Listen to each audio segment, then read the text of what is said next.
It's one small step for man, one giant leap for mankind.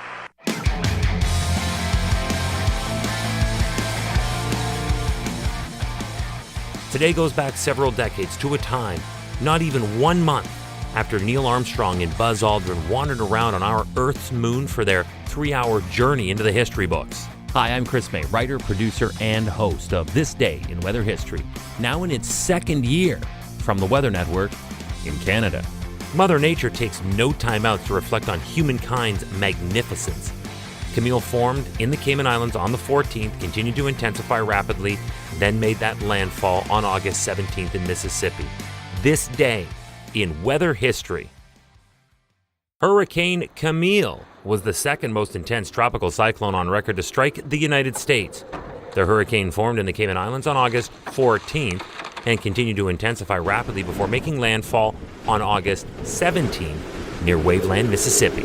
The most intense storm of the 1969 Atlantic hurricane season, Camille, started out as a tropical depression south of Cuba from a long-tracked tropical wave.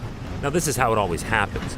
There was nothing out of the ordinary here so far as anyone could tell, even as it moved through a favorable environment for strengthening. This is how it happens. Hurricanes start as a wave, then as a depression, then a storm, then if they are in the perfect environment, a hurricane. Only the most memorable make it to major status, and even at that, an even slimmer percentage hit that Category 5 status that usually retires the name depending on its impact. This is the story of Camille. Welcome to year 2 of this podcast. Right now, you're listening to the full version of today's story on your favorite podcast provider, but there's also the daily podcast video short. They're shot right here in my podcast recording studio, so you get that perspective, but oftentimes they will include visuals from that day's event from when it happened in weather history. So after listening to the full story, go check out the podcast video short on television or online anytime at theweathernetwork.com/weather history. August 15th.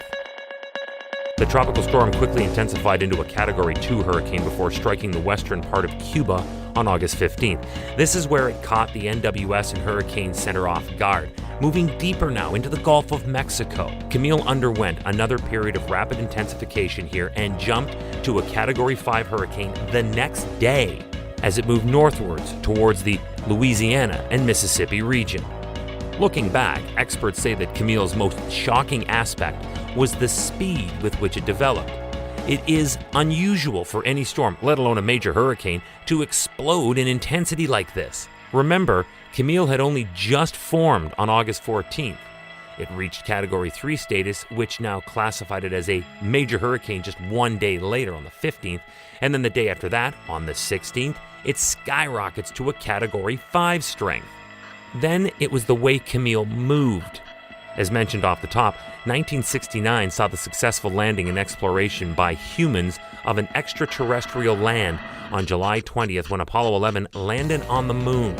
So satellites, therefore, were already very sophisticated and capable. But nature is unpredictable.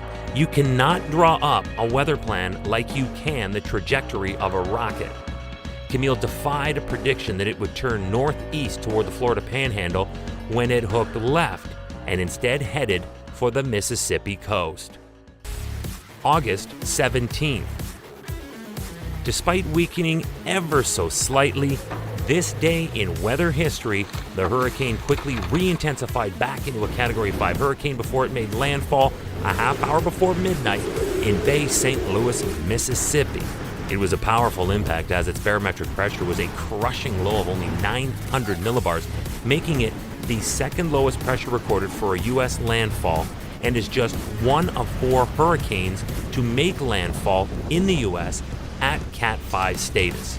Camille produced wind gusts of greater than 170 miles per hour. Now, that's around 275 kilometers per hour along the coast. However, the actual maximum sustained winds of Hurricane Camille are not officially known. But why? It was because the hurricane destroyed all the wind recording instruments in the landfall area. Yeah, it was that devastating.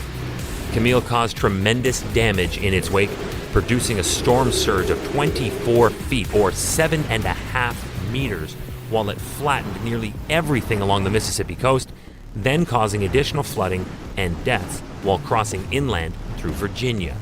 In the total breakdown, while in the United States, Camille took the lives of more than 259 people and caused $1.42 billion in damages. That was back in 1969.